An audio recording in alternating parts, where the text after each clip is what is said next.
Ojoj. I počnemo ljudi, danas ću vam pokazati kako instalirati muzike na vaš mobitel.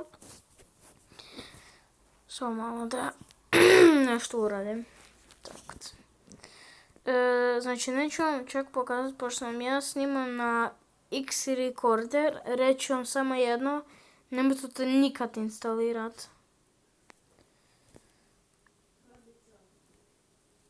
Ček baka.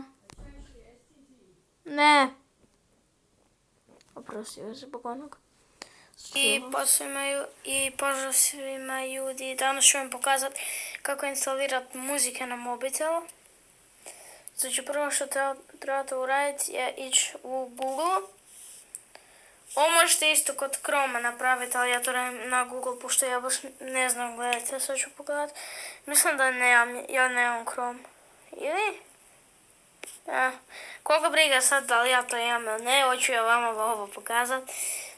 I napisat ćete mp3 juice, vidite to kod mene, mp3 juice. Evo, i odmah ovo prvo kliknete. I sad gledajte tu kliknete, odmah ovo prvo, ispod mp3juices.cc. I što sad uradite je, napišite ime muzike koju vi hoćete, na primjer ja ću sad, gledajte, sad ću vam ja pokazati koje ja hoću.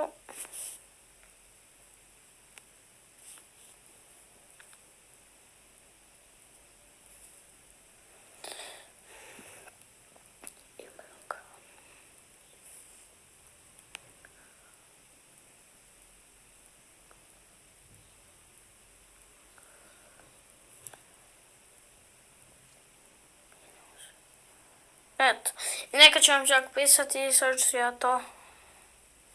Onda kliknete ovdje download, pa ovdje kliknete download, ne, i vidite sad, meni se to instaliralo sad, gledajte.